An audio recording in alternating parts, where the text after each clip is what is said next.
Ladies and gentlemen, boys and girls, I'm the Gnarly Gnome. This is Cincy Brewcast. It's the voice of Cincy Craft. Look, it's Oktoberfest season, and if you know me, and if you know this show, you know that at some point there's a random pirate just wondering, he's going to walk in a tree. No, Guy's been here since 9 a.m., by the way. He's just going to hang out by that tree. Yep. That's fine. It's Oktoberfest season, so pirates... Why is he a pirate? I don't know. I don't know, man. Okay, that's good. Yeah, seems like a I nice tried guy. to ask him earlier, and then I quit like mid-question because I was like, you know what? I'm not sure. A, I want to know the answer, and B, you're going to give me one. So, Oktoberfest season, you know that at some point we're going to have is he going to drink rum out of something? I'm just so, I can't. We picked the wrong spot. I'm so consumed by the pirate, by the tree. You know, at some point during the season, we're going to do a show here at Sonder and Friends Oktoberfest, one of my go-to Oktoberfest festivals, which there is a good amount now. It gets better and better every year. Everybody's festivals step up their game, and you guys are no strangers to stepping up your game with an Oktoberfest festival. Oktoberfest. Justin, welcome back. yeah, thanks for having me, man. It's been a while. It's been too long. Before we do anything, I've got a problem. I have an empty stein for anybody that's watching, because, yes, it will eventually be a video if that one's recording. It's empty. One of them's recording. Oh, wow, there is a video camera on us right now. It's all over. Whoa, there's one behind us, Yes! too. Hopefully Didn't they know can- that. That one's supposed to see my face. Hopefully they Brendan's see face. the pirate So puffing let's- on the That one candle. right there The should pirates- catch the pirate, I right? don't know if the pirate's on there. He's got his pipe out now, by the way. Oh, his pipe. Oh, that is a. Dude, that that's is like a Gandalf pipe. Yeah, look at. Oh, I love that guy. Incredible. We're about to start we're talking about Tolkien. And stuff. Let's everybody introduce themselves first.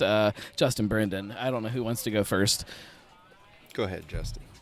Justin Neff, one of the founders and owners of Sonder. I operate as the president of the company. Have a little Mr. bit- President. Yeah, well, whatever. I don't necessarily love that as much as just That's what I'm going to do now. do a little bit of everything. But yeah, happy to be here.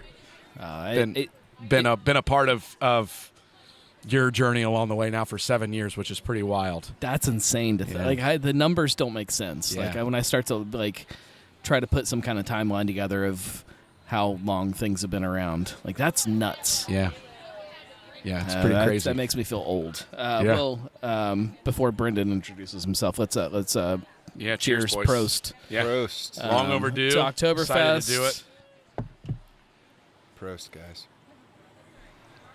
For some reason, it's. I'm sure Oh, this it's a is good in your beer. bag of tricks for today's show, but this year's a little more special than years past to be able to do this for a lot of reasons. Every year is special for a different sure. reason. It Yeah. feels like every year there's something that just that makes all of this feel better than it did the year before. But Why don't we, Brendan, introduce yourself? yeah, it's fine.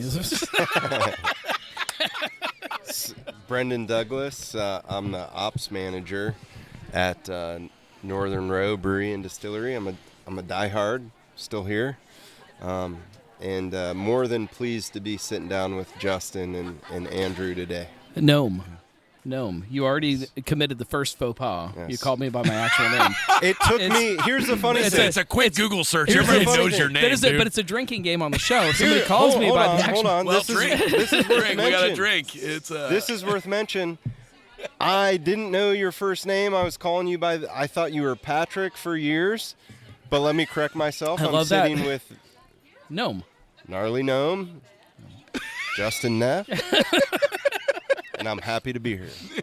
There are still I don't know what the number is, but there are still a large number of people in this world and this community that don't know what my first name is, and I kind of still love that. Like of course, yeah. when I started this thing, like the whole anonymity thing was partially for a reason, not really. That was just fun, and I kind of miss that a little bit sometimes. So when people call me by my real name, it's just, I had to make just a feels note weird. in my iPhone what your actual first name was Oh, because yeah. I didn't want to refer to you as Gnome like we've hung out too much It's fine. for me to not. It's fine. But- Like there are people that I'm like dear friends with that when I hang out they still just call me Gnome. Okay. Yeah. He's in my phone as gnarly gnome parentheses first name. Okay.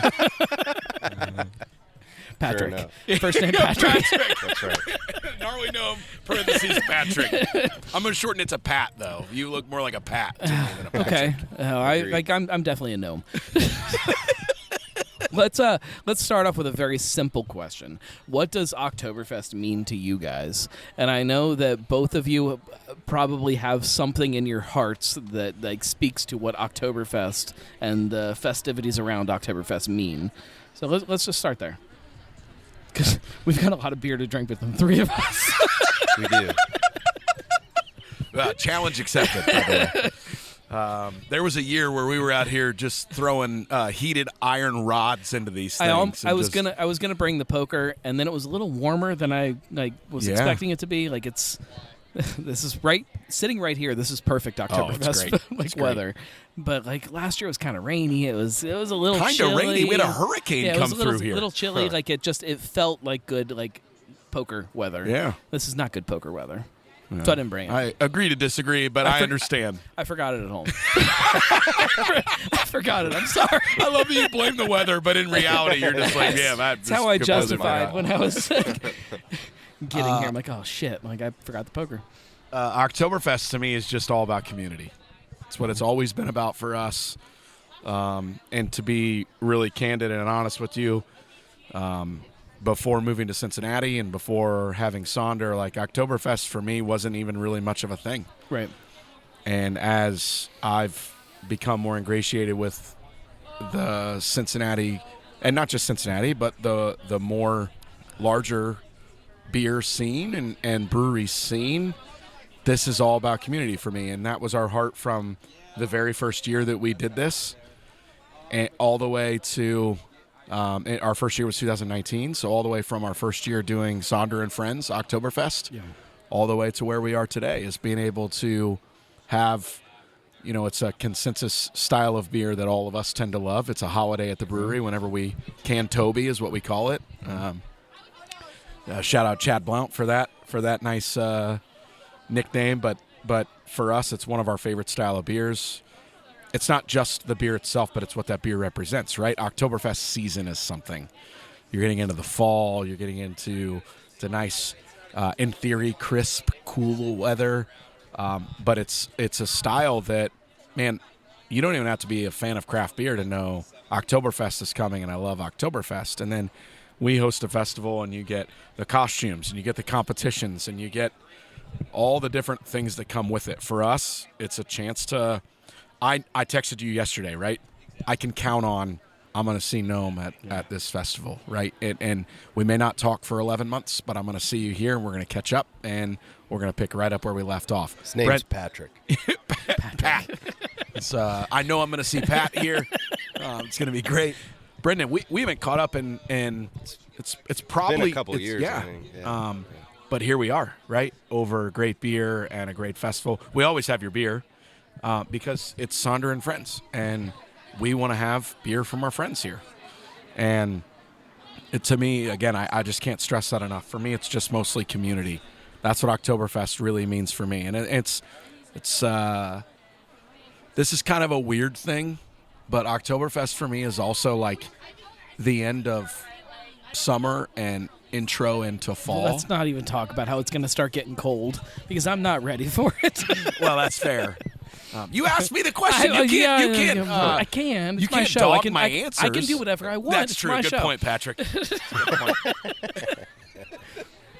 point. Before I give my thoughts on that, because there's a lot in there that I want to dive into. What about for you? Yeah. Love all those answers. I mean, it's definitely community. And what we see here today is proof of that. People lined up for beer, people in costumes. Which is rare right now. Yes. Let's 100%, specify they're not yeah. lined up to get a beer that you can't get in 20 minutes. Like they're just lined up because they're thirsty. Like there's just people lined up because they are thirsty Yeah. for beer. Like they just want to drink. Well, I mean, I think Oktoberfest in general is about community and culture. but today at Sonder proves that. There's lots of people here. Every time I've come to this event, they prove that point, which is awesome. I love to see communities and people show up, particularly at breweries. There are lines here to get beer. That's right. Which is awesome. I mean, for me... They move fast, though. It's fine. They move fast. For me, I'll I'll speak speak lined up and you gotta for... wait 20 minutes. For myself in Northern Row in a couple different ways, but Oktoberfest for me is definitely about community.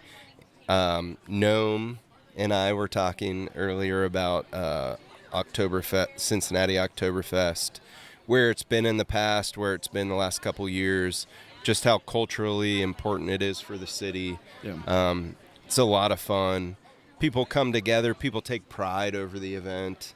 I mean, it's a deep history with Oktoberfest going back to Munich, of course, in Germany, and then other than that, outside of Munich, it's Cincinnati. That's right. And we're not too far from there. We're in Cincinnati now.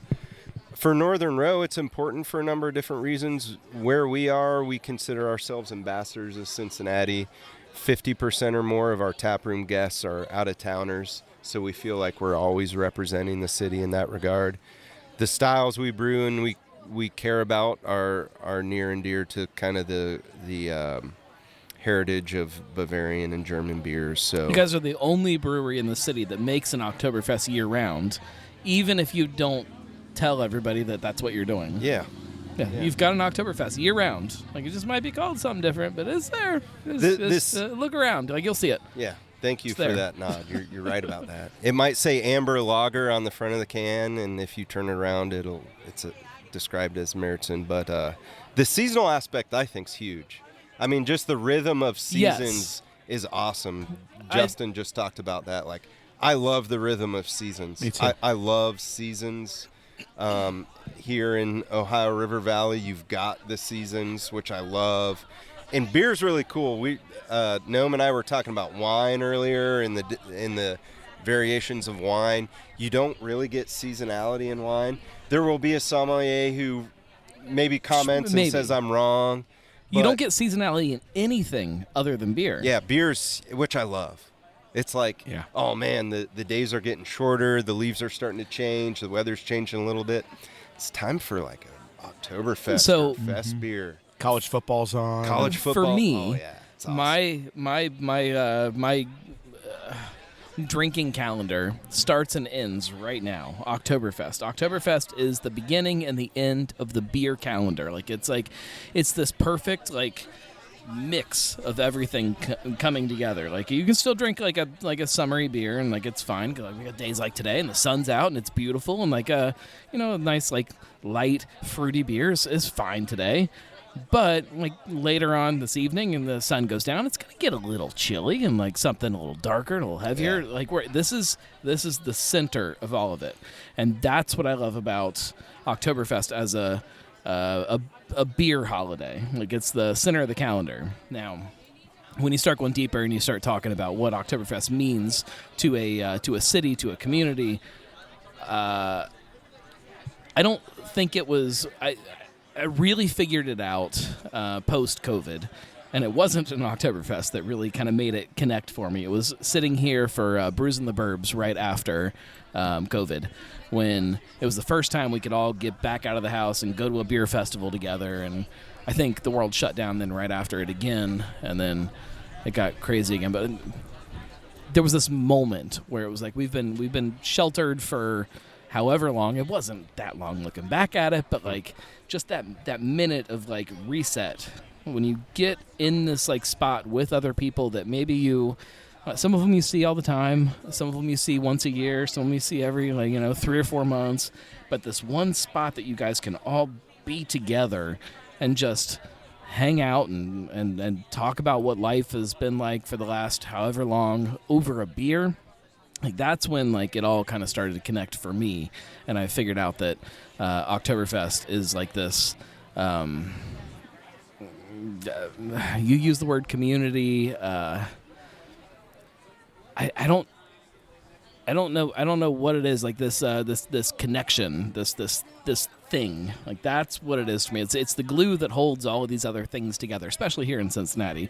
Oktoberfest is the glue of beer for me. And that's what I love about it. Yeah, I love that. I think the word that I left out, glue. That is a name of a good Oktoberfest beer. glue. Glue. Glue. Speaking of which, I saw a beer sitting on the shelf that was called Toby. Have you seen that? I think it might have been like North High, maybe. Did they call their Oktoberfest Toby? Toby. Lost opportunity. Yeah, that's a good point. Well, internally, affectionately, we all call it that. I still do. And this year, I have not had... So, in previous years, I've walked up to the bar and I've ordered a Toby, and the bartender has looked at me terrified. What is that? Yeah. I'm like, Toby. I need a Toby. And they didn't know what I was talking about. I have not had that problem this year. Yeah, that's right. It's gotta get it. Yeah. Yeah, it's ingrained in our culture now.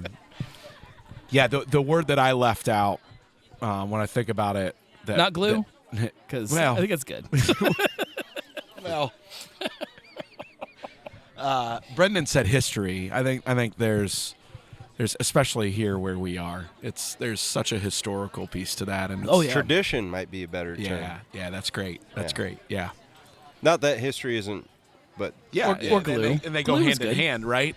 Last year we had a literal hurricane come through on the day of our Oktoberfest. Was that when the it was on our Oktoberfest that came up through the Gulf and hit? It was the same. Yeah, dude, my power was out. Oh yeah, for over 2 days. Yeah, I mean that was the Friday night before our Oktoberfest. We were sitting on our patio.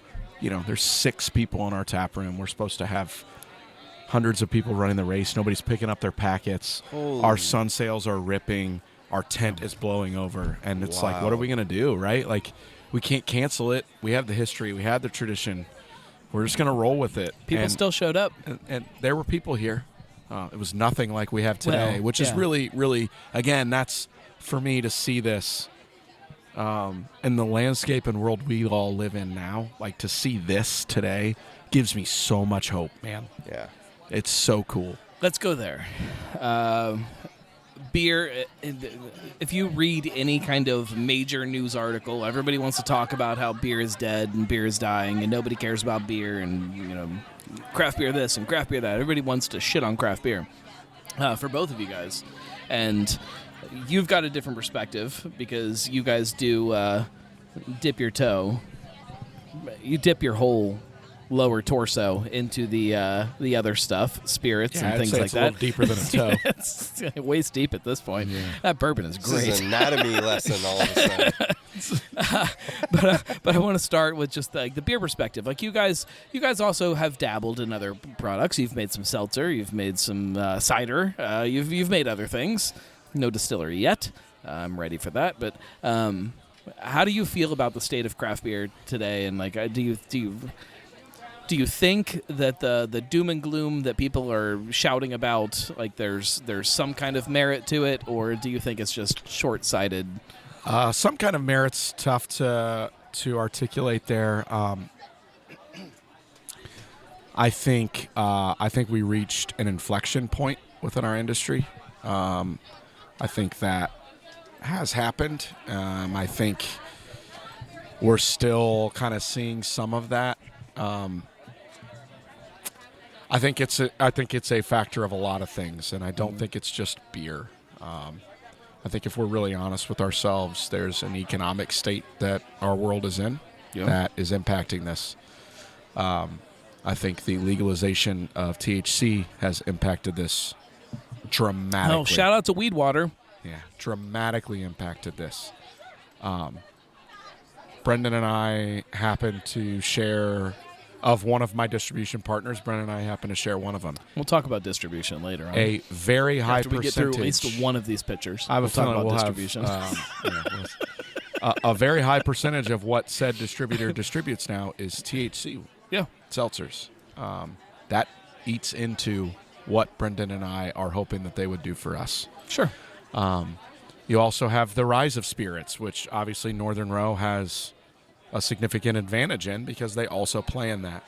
Add to that for a very, very, in the grand scheme of the world, for a very short window, there was this boom in people who may or may not have had the right business sense, may or may not have had any idea of what they wanted to do. They just know they homebrewed beer and they didn't want to have a boss, and they started a brewery.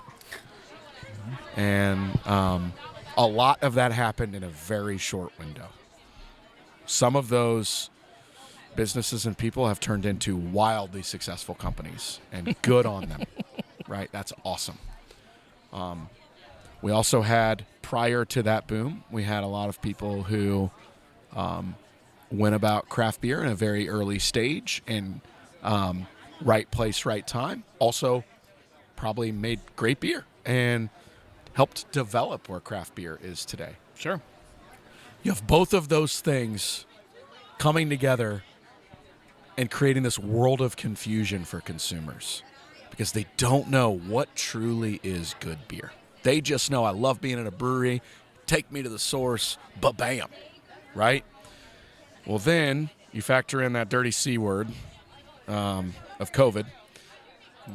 And not the C word you were looking for, Patrick. Not what I was going to say. It changed. It's not cheese. Love cheese. It changed consumer habits really, really quickly. It also instilled a lot of fear. Add to that, move forward a little bit. Add to that our economic and political landscape, which has also instilled a lot of fear into people. Their spending habits have changed. And so now what happened, so in 2019, the last stat I saw was that 38% of all beer was purchased at grocery stores. 38%. Okay. What do you think that number is today? Brendan, you have a guess? North of 50. The last number I saw was 67%. That's insane. That's insane. So think about our buddies like That's BC's, insane. right? Think about places like bottle shops and bars and things like that. So why did that happen? Because all those places were forced to close down. Yeah, you couldn't drink on premise. Correct. So consumer habits wildly changed. So what happened was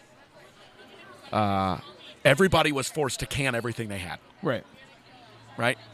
So you start throwing everything you have in a can, and you start changing the way you make beer, and you start changing your strategies, and you start changing all this stuff. What has happened is basically this blender of a bunch of factors. You spin them all together. What spits out is this cocktail of chaos in our world we live in today. It's my favorite word. And chaos? The dirty C. Or cocktail? Chaos. I live in chaos. Got a lot of dirty C words now. Yeah, I think we're at triple or quadruple C's at this point. And listen, a lot of this is just the nature of humans and economy and evolving and all these things. I'm not even saying all of it's bad.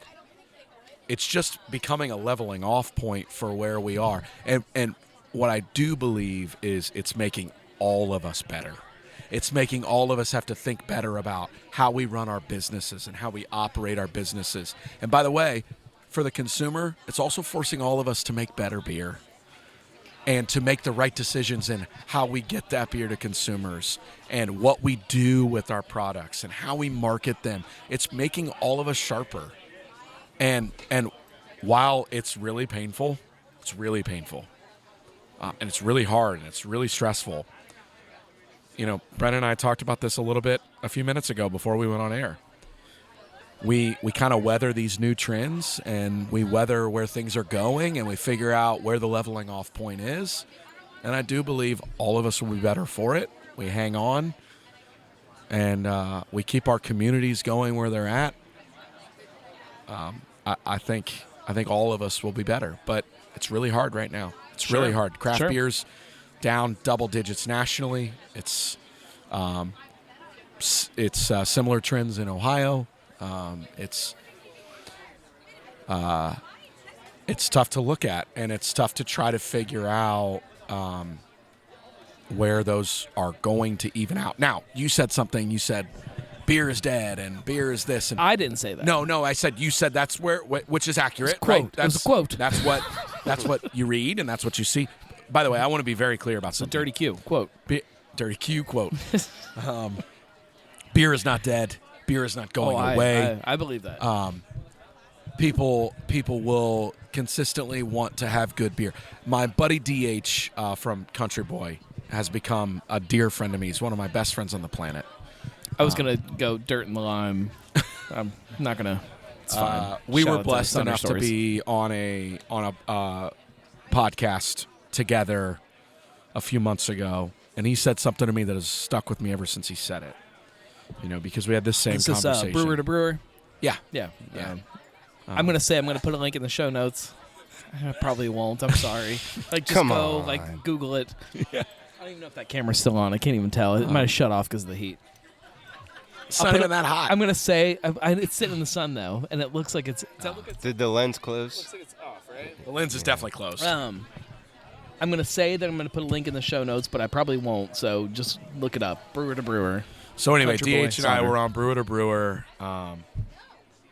It was a great experience, and he said something to me that has stuck with me. With the rise of THC and the rise of spirits and the rise of other things, NA, right? Which I totally respect anybody that wants to go down that route, right? There's no shade on that at all. There's still moments in our lives for those that do drink beer or drink alcohol. There's moments in your life, right? One of your kids is going to war, or you find out you're pregnant, or your best buddy's getting married, or you got a job promotion, or whatever, right? You're celebrating the life of somebody. Those are cold beer moments, man. Yep. I wouldn't text either one of you and say, hey, guys, let's go get a bourbon. Love bourbon. I wouldn't say, let's go get a bourbon. I wouldn't say, let's go have a THC drink. You know what I'd say is, let's go have a beer somewhere. Yeah. There are cold beer moments, and those aren't going away. And I love that. I love everything about this industry. It's what made me fall in love with beer to begin with. And that's not going to change. The way we run our businesses might, but the beers we make don't have to. And the way we run our businesses may change. That's I think what scares me is I see so many breweries that they get lost in the middle of all of this again, dirty C word chaos of what's happening. And they lose sight of why all of this started and the idea of craft beer, and they just get lost in something else, be it weed water or seltzer or something else, and they're like, oh no, this is what people want to drink and this is what people want. It's well, no, people still found you from something else, and it's this cultural thing that you're losing. It's not that you're making seltzer or weed water or whatever it is. You're losing sight of the cultural connection that beer has that other things don't always have. And that's not My to say... son just ran through there. Didn't even know he was here. It's not to say that there isn't cultural connection with some of those other beverages, because there probably is. But there are places that are just losing that. Do you guys... This is going to Brenden. Do you see a cultural difference from the spirits drinkers to the beer drinkers to the whatever drinkers that are coming in? There's people that are searching for something, and I don't know. Maybe in my mind, maybe it's some kind of maybe it's a fault with me that I separate people into these different categories, but. Do you guys see a difference in the cultures between people that are walking in for one thing versus another? If we use our tap room as an example, we're kind of narrowing the scope. I'll speak to that, and then I'll go a little wider. Our tap room, based on location, I think I mentioned earlier, over 50% of our guests are out-of-towners. That's wild to me. I think I'm technically... Am I out-of-towner? That's a real stat? Do I count? No, okay. you don't count. Okay. I live in Butler County, so I don't know. I've corroborated with managers at Rheingeist, who are next door neighbors, and they see similar things. That's wild. But no, we don't get any grand narratives out of our taproom guests. We really don't. We sell a lot of beer. We sell more beer than anything. Love that. Do you know the thing that I've drank in your tap room more than anything else? Lay it on me. Please tell me. Please. Take a wild guess. You can figure this out. Kolsch. I've drank so much Kolsch in your tap. I thought you were going to say bless. something other than beer. It's I Kolsch. thought for sure you In were going the to say tap. like, Bless yeah, you. I've had more In the tap room, cocktails than Kolsch. anything else. now at home, it's probably spirits. Like I've drank a whole bunch of your spirits Yeah. at home. No, I think that's a good question. The answer is no. We have not teased out any really meaningful narratives. I actually love the wider conversation. I love it because I see so many people running with the narratives. And, as Justin said, he and I got to speak a little earlier about just operations and businesses and where the industry is. Obviously, craft breweries have, taken some hits recently. I'll introduce some new C words. We can judge okay. whether they're Love this. they're Oh, I they're hope dirty corn's or coming. not. I love But, corn. Mine's cross category drinkers. That's two. That's double C's. He just dropped a C dropped a squared. dub C on us. C squared. I think people are getting carried away with narratives. Me too. A great pint of beer will never go out of style. Justin hinted at it. There was the golden age of beer, the land of milk and honey. Everything was easy. You could do no wrong. Right. And all of a sudden, craft breweries have to act like real businesses. Yep. And, we've dealt with that ourselves at Northern Row. I'm not in ownership, but I've got some blood and sweat in it. Maybe some tears. Don't tell I my tasted wife. that. I tasted that last time. But I can speak for our owners, Dave and Joe. They've put a lot in. It's tough businesses, but business is tough. Starting a business. My father was an entrepreneur. Starting a business and figuring out a way to support your employees and make money. That's tough. It's- That's tough. I don't care what you're doing. And feel good about it while Absolutely. you're doing it. Like Absolutely. it's one thing to start a business that like you can get a good paycheck and support your employees, but then feel good at the end of the day. Yeah. That adds a whole other aspect into it that and a lot that's of places. important. And that's important. That qualitative is important to most people in this industry. Anyway, I don't think is NA important? Yeah. And to Justin's sentiment, I think it's important. But know what's crazy? To go back to my cross-category term here, my dad, and this is true for me to an extent, my dad, so I'll cover a few themes here. Community and cross-category drinkers. First off, I come from a big family, and having a couple drinks with my loved ones is like my favorite thing. Yeah. And Same. it's not, on occasion do I get a buzz, and a buzz is fun, for sure. But being with, like, my folks, and their grandkids are running around, and my siblings are there, and, like, that's awesome. And that's been going on forever. I don't care what you're drinking, whether it's a beer or a cocktail or a bourbon or a glass of wine. That is a timeless thing that will never go away. Yep. The NAs, my dad, for whatever reason, we'll go over to my sister's who lives down the street, and it'll be a Saturday evening, and it's like people just start coalescing at her house. My dad Coalescing. starts. Yeah, C-word. nice C word. We're on Like a theme here. Yeah.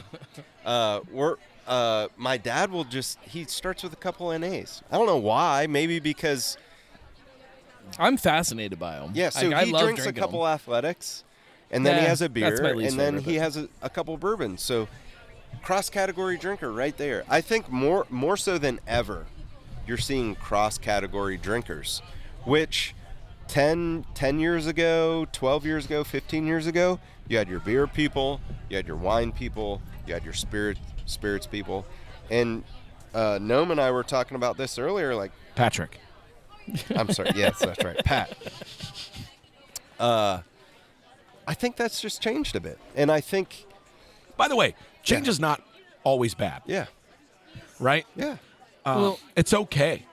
but on that, like people say that like that young people aren't aren't drinking alcohol. Like I think their that's wrong. their change. I think do it's too, wrong. and that's where I'm kind of headed with this. I have an interesting story for you guys. Okay, so like everybody wants, again, going back to the big media wants to say that young people aren't drinking anything alcoholic. They just want to drink weed or not drink at all, and they don't know how to start tabs or whatever is happening with young people.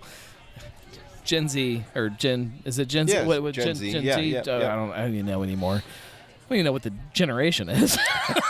I honestly Whatever don't it is, either. Gen U. What's going on? Like, what is happening? What are you guys seeing? What do you think is actually happening? Let's talk about that.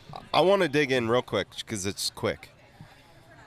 I listened to this guy who I won't be able to shout him out because I don't remember his name. Guys, we're It was on embarrassing ourselves with LinkedIn this of all places, but he's been in the industry on the supplier side and distribution side for the last 30 years. He made a really good point. Demographics is hugely important, and where Gen Z is right now is they've been poor for the last handful of years because they're college students. They're graduating college, they're getting real jobs, and they're starting to have disposable income, which means they're gonna start spending money. And yeah, but if a young kid starting out right now is going to spend 10% of their income on alcohol, that's different than what 10% of our income 10 years ago looked like. sure, They're going to have one drink versus my 7 that we were having before. well, let's be honest. How Shout out difficult to- is why- one drink? Shout Why? out to $5 pints. Like Okay, but beer was cheaper. this is a different conversation Okay, well. that you're not going to love. I already know you're not going to love. Oh, okay. I love conversations Let's I don't jump love. in. I think Big we have- C, challenge me.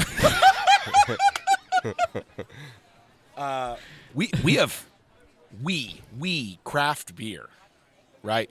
And a lot of it, I think it was necessary. I think it was time. But we have blurred those lines between craft beer and beer. We no longer we now play in that when you're talking outside sales. So craft beer is different in the sense of small business, local. You can see where it's made without going to Anheuser-Busch or Miller Coors and seeing the giant tanks, right? I can get behind this other than the fact that I think that craft beer has always been beer. The other shit was never beer. I don't know, but No, maybe, perhaps. I have to wrap my head around that. Different Yeah, topic. yeah. Same spear, different sides, Yeah, right? yeah, yeah. So,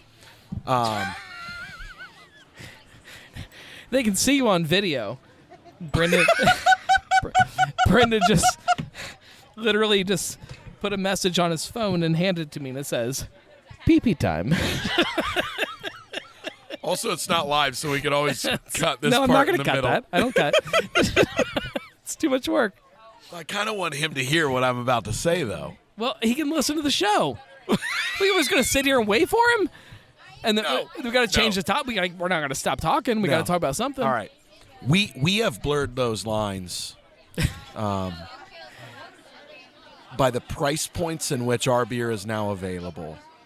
And we are targeting, so for outside sales, right? My Right. team Yeah, and yeah. our distributors. Yeah. They're not just targeting other craft handles.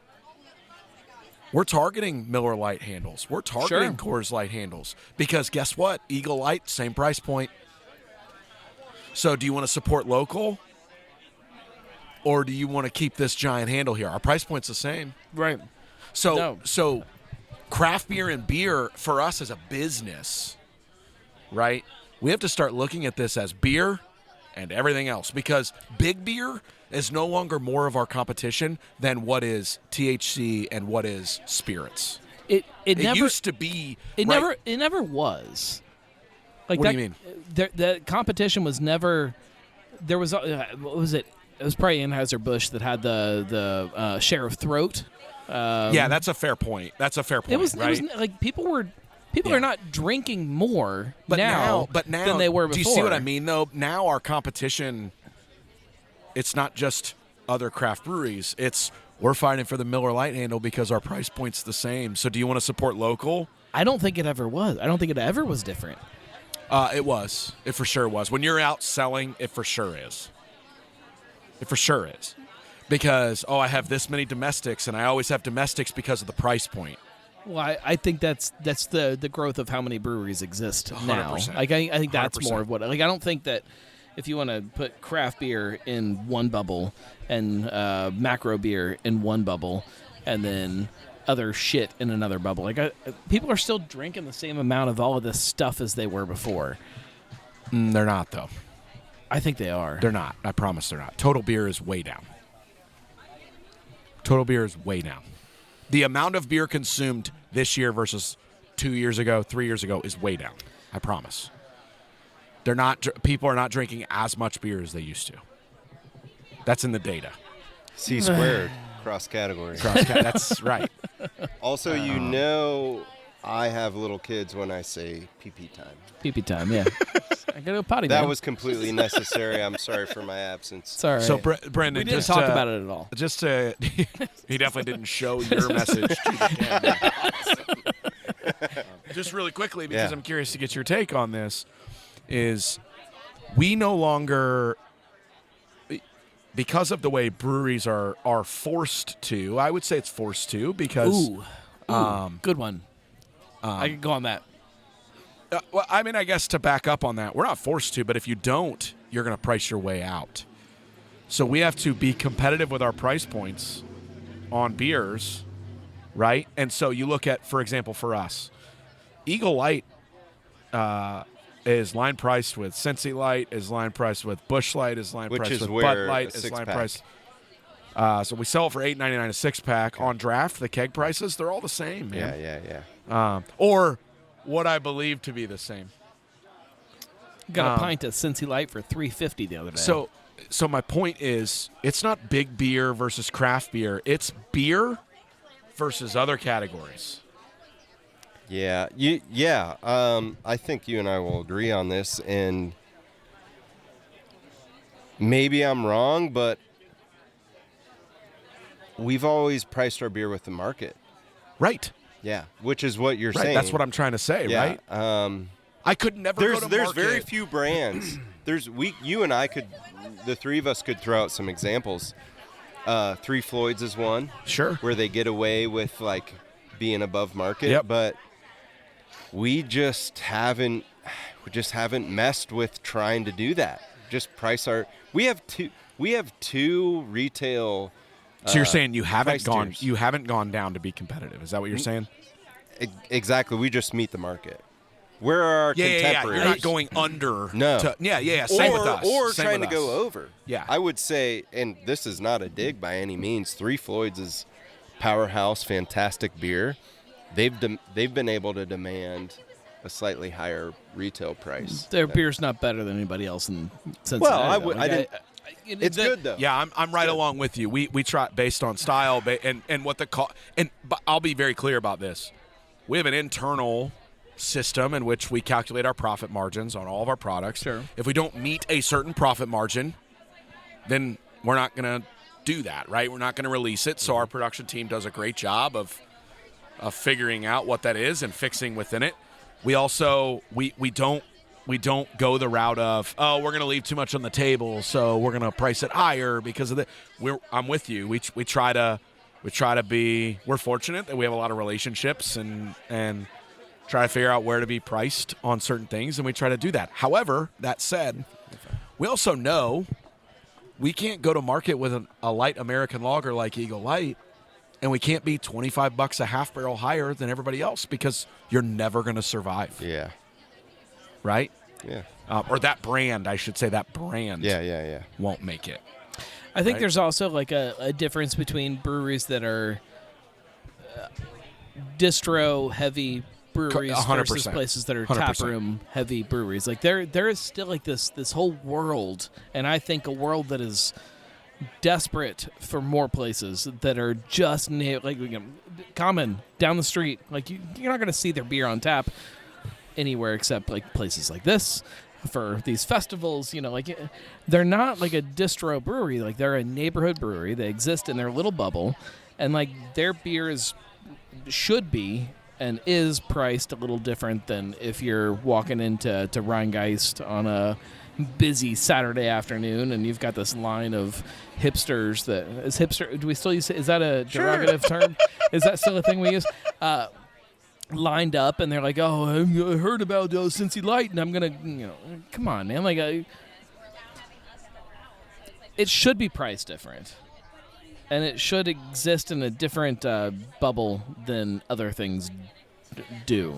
Like, do you still consider Cincy Light craft? Do you consider Eagle Light craft? Yeah. What makes those craft versus domestic beers? So, it's a because the way that we make those, Rheingeist, us, other breweries, it's very similar to the way that giant breweries make their sure high gravity. Maybe. I was talking. I can't. Talking to somebody to be truly gotta honest go with water you, this down. I heard that literally to be honest the other day. with you, I can't. I say maybe, not because I'm trying to be cryptic. It's because I ain't a brewer. That was all good. But I mean, like, I truly don't know the full process. To me, it doesn't matter. I'm just curious. Me neither. Yeah. I just know that our production team does a great job, and we did samples amongst all the other ones, right? I don't know. I don't know is the best answer. Is it ingredients? Maybe. Is it process? Maybe. Is it the people? Maybe. Is it like the company philosophy? Maybe. Like all of that factors into it to a thing that makes me feel good when I drink the beer. That's fair. Like there might be a macro brewery, a big giant brewery that can make a craft product that makes me feel good. And if they do, I might consider that a craft product. That's fair. And vice versa. There might be a local brewery that cranks something out that I just think is shit. That doesn't taste good. It doesn't feel good. The people that are making it don't connect with me, and like the process doesn't connect with me. And I'm like, it's not craft. That's fair. And I think what makes a beer craft is a very personal. More qualitative than quantitative? I would say changing, a C word is what I would go with. Come up with another C word. Like it changes. I It's understand what you're saying. I craft feel that. is not like a thing that you can do. It's not like this was made with this product, so now it's craft. Like it's way more complicated than that. I can look at places and I can be like, yeah, this is a place that I connect with, and I think is a great example of what a craft brewery can be. And then I can look at other places and be like, I don't think that meets what I want craft to be. Mm-hmm. Shout out to those places. We won't. I get what you're saying. Those. Are you? Do you think we're headed in a good direction, or do you think that we're going to go through a lot of headaches before we get to a good direction? I'll let you start with this Or either one of you. I think we're heading in a good direction. I'm an optimist. I like that. And I don't care where you are, what you're doing. I think the beer is better than it's ever been. It absolutely so is. good. It absolutely. There's no question. Again, context is so important. I mean, framing is so important. Great C word. Context. There we go. Let's stack them up here. We've got a lot. We're definitely headed in a good direction. Again, Justin and I were talking earlier. Things were easy. Beer is better than it's ever been. Yeah. It really is. I definitely agree with that. Yeah, it really is. And you know what? We talk a lot about this at Northern Row. What was the point of this craft thing? What was the point? Better beer. Mm-hmm. Yep. Better beer, more options, some education.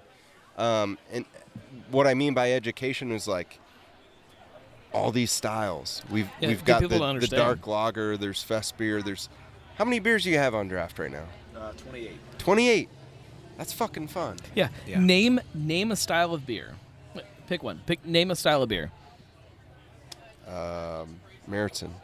Well, that's a great example because I was going to say how many places can you go to in this city right now and get that style of beer? That's a great example because I think it's like 70. There are so many places right now that you can go and you can get that style of beer. Yeah. But you can name any style of beer and like right now, somebody's got it. It can be something that's completely like off season or like weird or strange. Like somebody has it.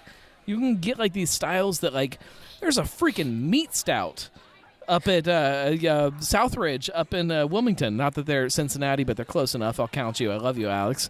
Like a meat stout. Like that's a style that doesn't even exist anymore. It was gone, and like they're recreating it. Like beer is better now than it has ever been in Cincinnati and Greater Cincinnati because Southridge is not Cincinnati.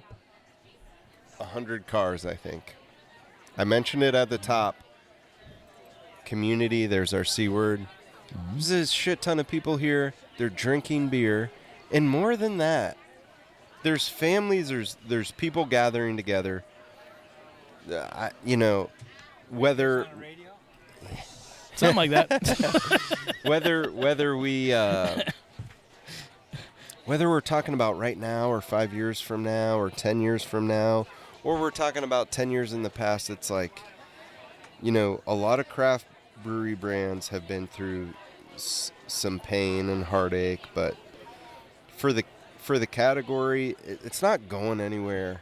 It gets difficult. It's like you think about small businesses across the country, like open a dry cleaner, open a car wash. Business is difficult. It's difficult to be viable. For our industry, the context has been kind of easy times. A good pint of beer at a local craft brewery, I do not think is going anywhere. No, I don't agree. I agree. There's no shortage of people that are looking to go grab a burger and a beer, right?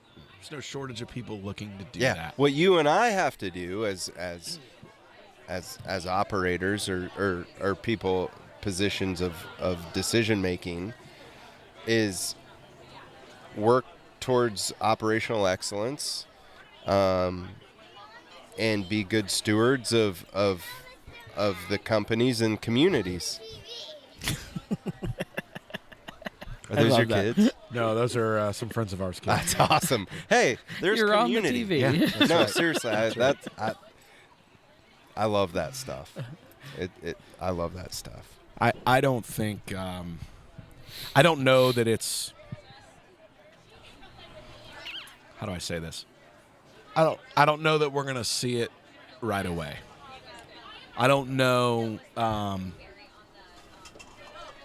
all of a sudden tomorrow we're gonna see the same sort of business or volumes or what we were doing a couple of years ago. Right.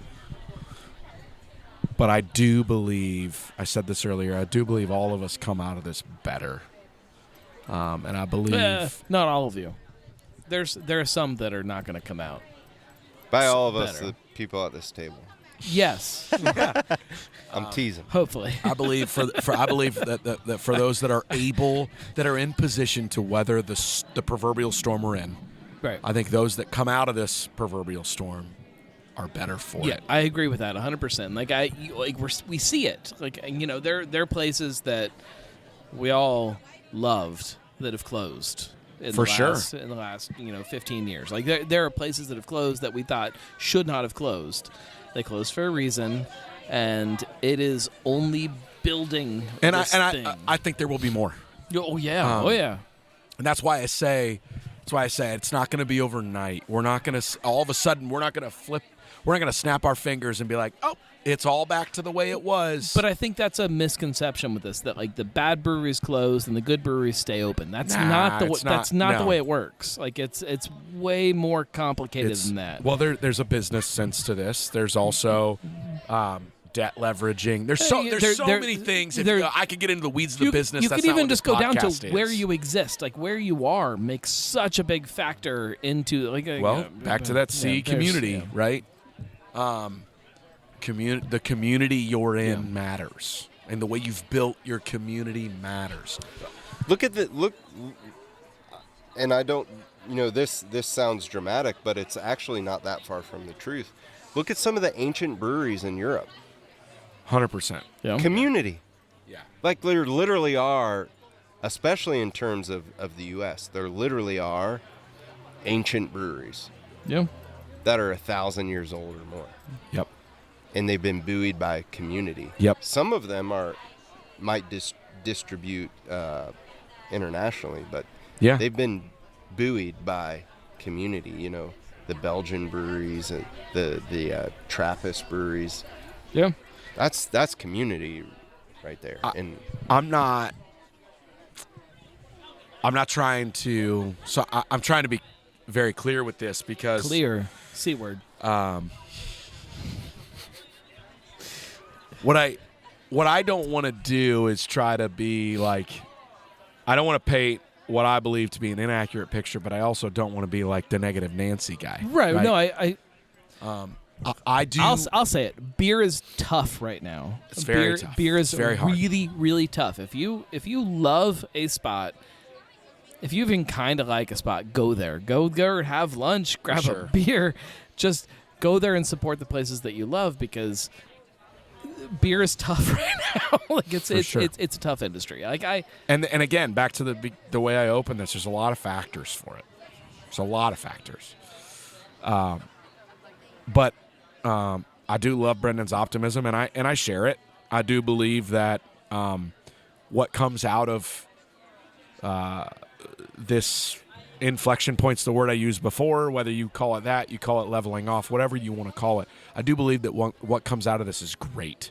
It's great for our industry. It's great for community. It's great for what is happening. I do, and I think because of that, we are headed in a good spot. right. But it takes a lot of pain to get there. I shared, I think, with both of you before we went on air, if not certainly with Brendan, is, this year for us, for me, has been a growth year. You're talking personal growth or? For me personally, for sure.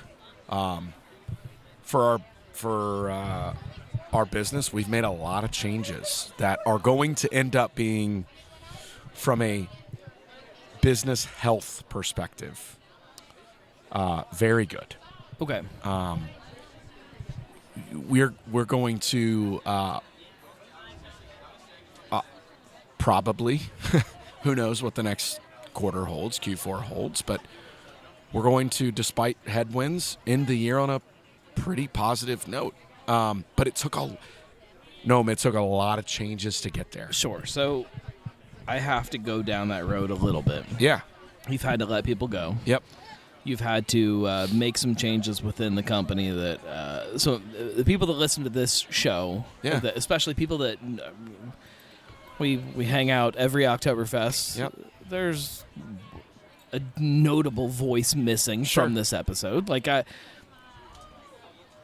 The difficulties of running a business and managing the personal side of it versus the business side of how this thing operates. How do you balance that personally, professionally? How do you make this? Not very well. Personally, I don't do it very well. I don't know. I don't know how. Right now, mentally, personally, I couldn't do it. I know that I couldn't do it.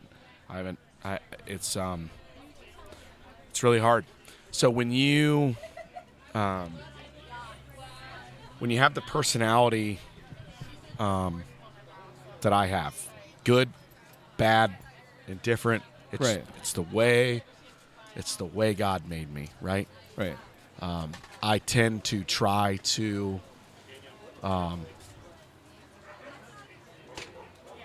man, I love hard, I work hard, I grieve hard. It's all those things, right? And when you have that sort of personality in the role that I'm in, and then for the sake, there was a point, our highest point that we had, at one point within the last 12 months, we were up to 81 employees, 81 team members.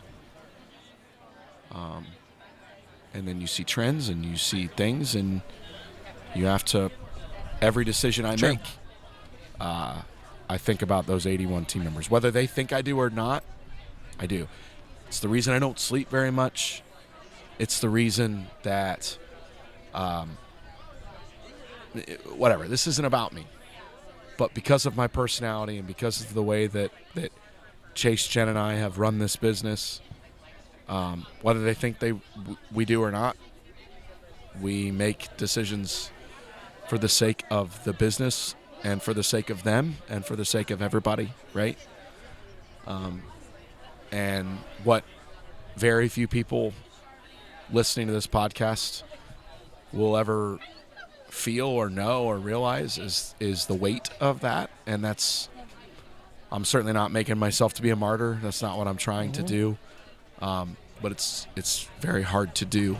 And when you have friendships with those people, and you have to make those tough decisions, you come to a crossroads, right? Right. And the particular example you're talking about, that person will never want. I'm not trying to single one. Well, but you did it. I did because that person will never want to be friends with me again. It was very personal for this person, and I'm still not okay today from it. Right. I get that. And so you have to make business decisions, and unless you're in the same shoes that I'm in, you'll never understand that. And I don't expect you to, and that's okay. But I'm not going to pretend I'm okay from it. Right. I'm not okay from it. It all sucks. I really am not trying to like single that situation out in this, but like at the same time, I can't do an Oktoberfest show here and not at least touch on that a little bit. That voice is definitely missing, and like I feel it. I know you feel it. I know he feels it. Like I know he won't that listen to this. He will. So yeah. No, he won't. If it involves me, he won't listen to it. I mean I hope that and at that's some what point, I'm trying to say. The weight of all of this, right? I get it. I understand. And I think that like that's part of what makes, kind of going back to this whole kind of conversation about craft beer and the By the way, what craft beer is. I love him. Right? There's something as leaders within business that we're told that we have to do, which is separate business and personal. And I've never figured that out. Some of us are better than others, and I don't really know where I'm at on it, but it's always, that's the, like, our whole conversation today, right? Like, where are these trends? C-word. Where are these trends? Where's the industry going? What are we doing? All of this. The underlying thing between all of that, like, okay, we could debate till the cows come home. What is this going to do? Where are we going to be? What is all this? Where are we seeing? What are we feeling? We could talk about that forever. The part that makes all of that a pressure point is the people that are affected from those. Right. Right? Which is what we're talking about here right now. And it doesn't matter if we talked about that for the next 6 hours. It doesn't make it easier. Yeah. You know, it also doesn't, I don't know, man. Every podcast I've ever listened to, every book I've ever read, every mentor I've ever had, everybody would tell me that in my position that I'm in for this company and the size of company we are, is that you're supposed to be move on, cut it, go, best for the business. And it's just not who I am. But guess what? That makes it really, really, really damn hard. How do we find that middle ground between? Well, I just don't. I don't. Things. I am who I am, right? I'm not trying to find the middle ground. I am who I am, right? There's going to be people that listen to this podcast that are like, ugh, This is wild. No, But like, I am who I am. I love my people. I have always said that Sonder is like a you're family. supposed to. Like that's Right. what we're supposed to do. But it makes this side of that miserable. It should be miserable. Like that's how Perhaps. I think it should be. Like I think pain should be a part of this whole thing. Like I think the misery, like if we're using the example that we're rolling on, like where you have to let somebody go and like or somebody that like you really care about and you have to let them go, that should be the most painful thing that you have to do for a very long time. Like that should hurt. Well, that should. It hurt whether people show it or not. But it hurts. But there are some companies that like it doesn't hurt. Like there are some people like it's just we're letting this percentage of this department go. Yeah, like, I think Justin's point is Sonder's not one of those companies. That's okay, and that's what for sure. That's the point that I want to get across. Going back to another C word, that's the craft in it. Like that's the thing. Like that's also these decisions. Justin and I were talking about it, and this is by no means to make light of any of this. And he and I were talking about decisions he's made and decisions I've been a part of. These decisions get made every day. Multiple companies, different industries. The thing about it is there's so much heart in the craft beer industry. And Justin was relating some of the trials and tribulations Sonder's been through. Some of the decisions we've made at Northern Row. I'm a big team guy. Like I played team sports growing up. Look at our Cincinnati Bengals here locally. Pray for them, I guess. I don't know what we'll see. Still in first place. First place. Yeah. First place in the division at the beginning of the season. We are good. Hey, Indiana Jones is going to lead my Colts to a big season. Though. But ultimately, and I know enough about Bengals podcast. I know enough about Sonder to feel comfortable saying like. It's a rude reality that sometimes you let go of a couple people to protect the rest of the company. Sure. Again, like why you said that, but nobody wants to hear that, right? Yeah, why does but that's very true. Why does craft beer? Now we do live up. I think craft beer lives up to big standards, but and I don't want this to sound. Craft beer should never be calloused to that too, though. Like you should talk about the pain. Well, that feels. I don't think Sonder's one of those companies. No, I don't either. It sucks. I mean, I wouldn't to be really frank with you guys, and again, I'm not. This isn't about me. It's about my company. No. I think it's about the people in the company. Like that's the point I want to get across. But I wouldn't have gone down this rabbit hole if I didn't care so deeply about every person we've ever given a chance to be a part of this, right? Well, you told me earlier, how many people do you guys employ? 73. That's wild. Yeah, and I'm proud of that. Yeah, you should be. But I'm equally as sad about all of the ones that were a part of the 81 as I am the 73 that we have, right? Yeah. And so, I got to give a shout out. Brady Duncan at Mad Tree said to me, Mad Tree, are they local? I've never heard of them. Brady's a good friend of mine, and he said to me, also in the Brewer to Brewer podcast. So after DH and I interviewed him, and you're going to link that, right? Yeah. In the show notes.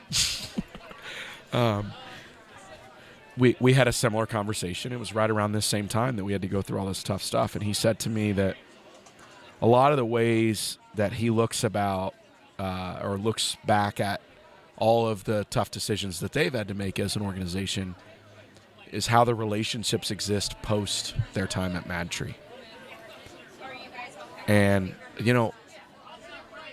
I thought a lot about that, and for the most part, and you guys have seen it here today, I mean, Chad was an integral piece of this organization from, 10 months up to where we are today. And by the way, still is.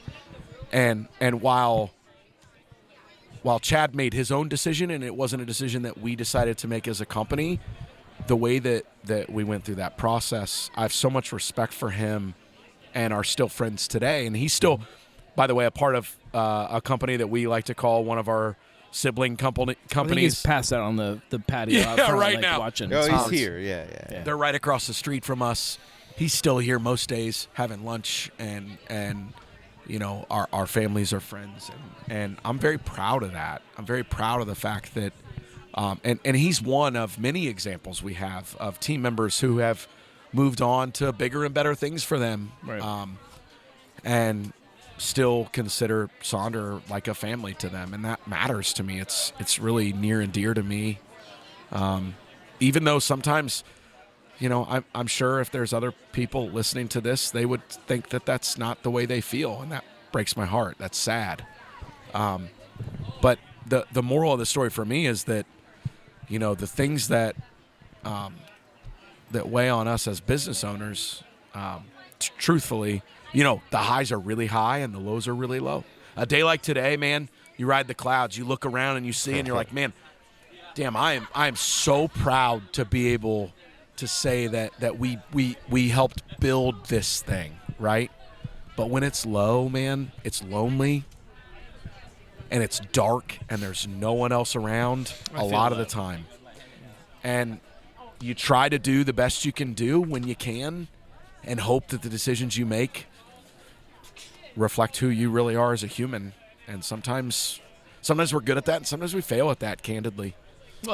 Well, that's all of us people. That's what we do. Like we're great at celebrating the highs, and we're bad at figuring out the lows and how to navigate through those. That's really true. What we do. It's really true. Brendan, tell us something happy. Tell you something happy? Yeah, let's get through this end of this thing. Okay. In a happy note. What if in 1991, Okay. Ken Grossman and Jim Cook saw the current state of the industry? Okay. What would they say? Well, so I have a unique experience. Are you Jim Cook or Ken Grossman? So I was hanging out with Jim Cook the other day because that's what I do. Strong flex you just gave us there. Oktoberfest season, I always get to hang out with Jim Cook, and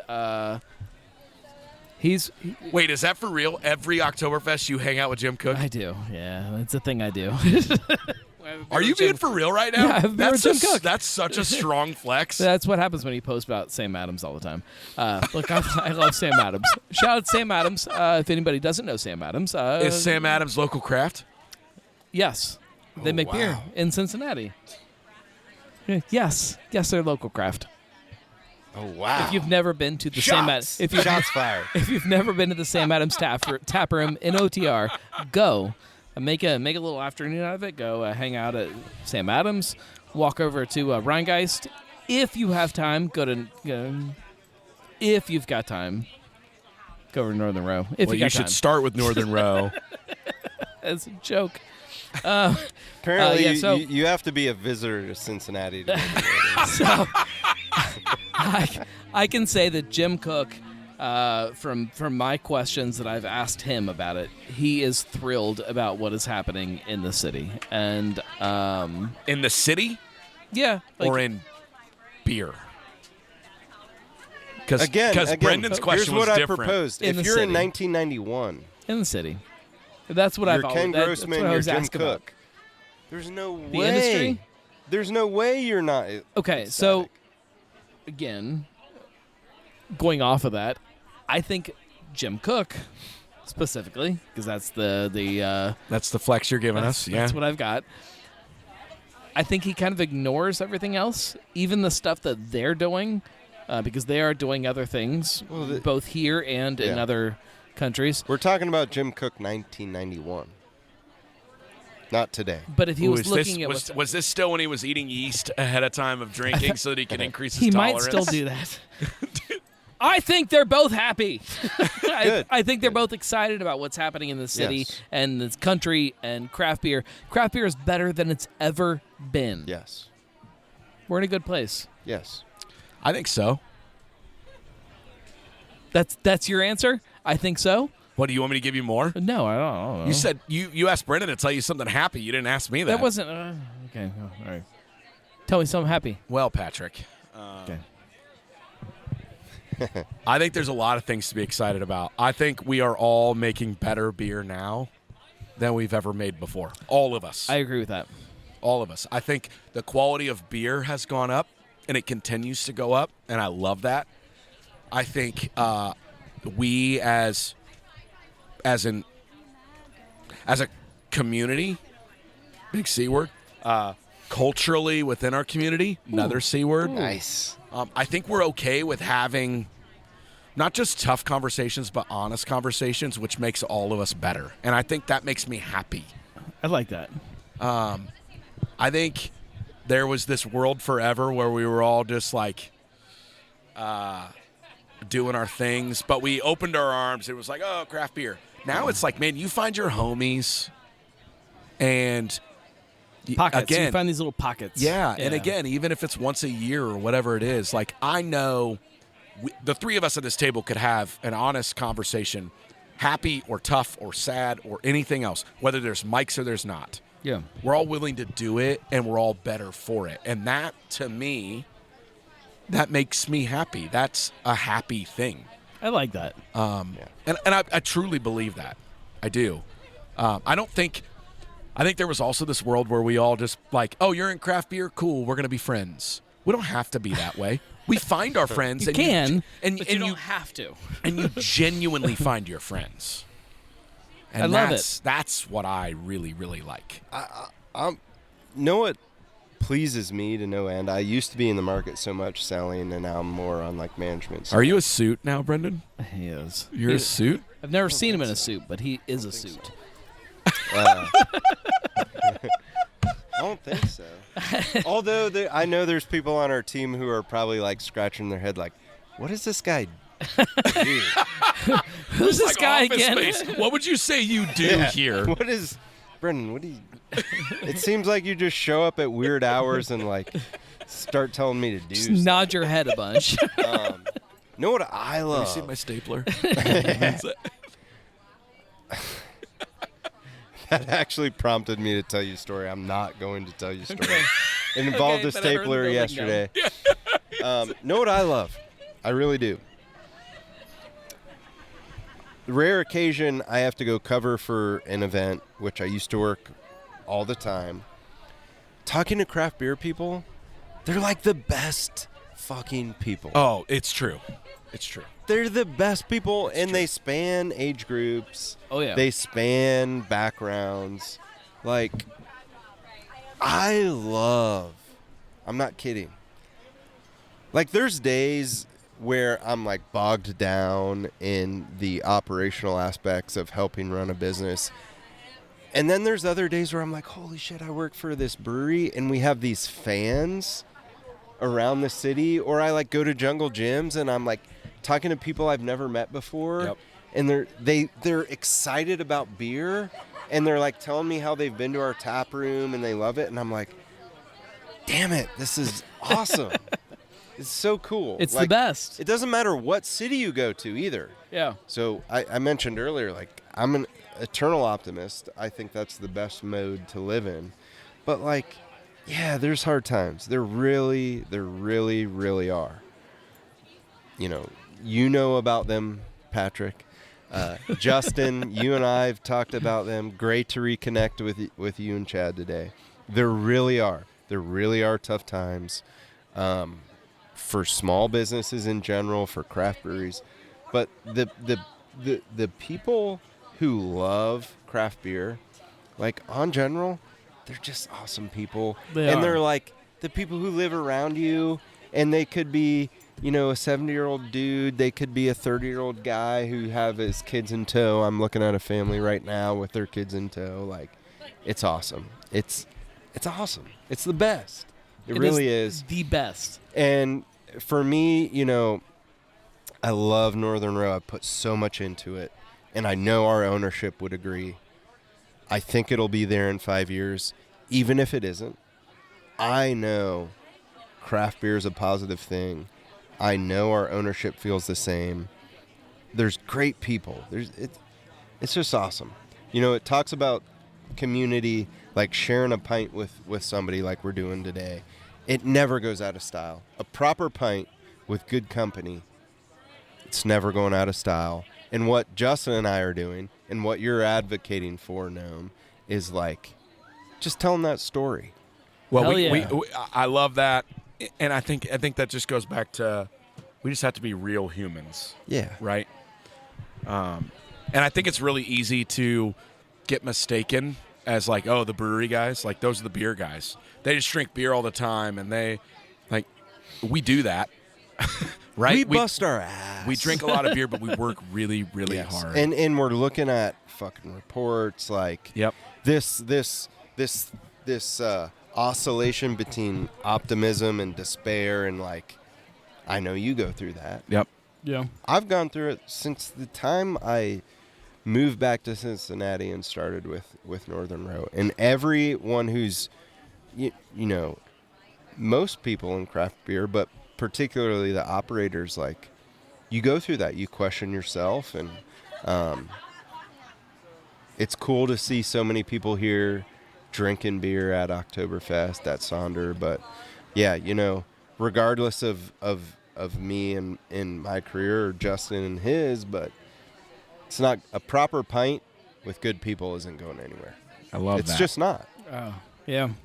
I love that. Well, cheers, guys. Yeah, cheers. We still have a pitcher to drink.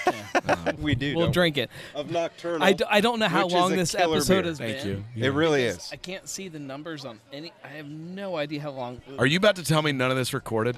No, it's recording. I just don't know how long we've been recording. It might be like 4 hours. I have no idea. I think we're going on like 90 an hour and minutes? 20 or so. Yeah, perfect. I think. We'll keep drinking, Yeah. but we'll cut this off. I appreciate you guys. Thank you guys for being a part of this. If you guys have not been to Sonder or Northern Row, please go. Like, I cannot Hell yeah. tell you enough. Like, there are places that connect with what I feel like craft beer is, and there are places that don't. Both of these places are places that do, so go there. Drink craft beer, drink local, just like share this love of this thing that I think all of us that are listening to this episode are already like into. Share it with somebody else. Yeah. Cheers, guys. boys. Appreciate you guys. Prost. Oh, it's bad luck. Bad luck. Bad luck. You were going to do it too, Brendan. You were I this close. had a tiny little. I wouldn't. Cincy Brewcast. It's the voice of Cincy Craft. We'll see you sometime. Gross.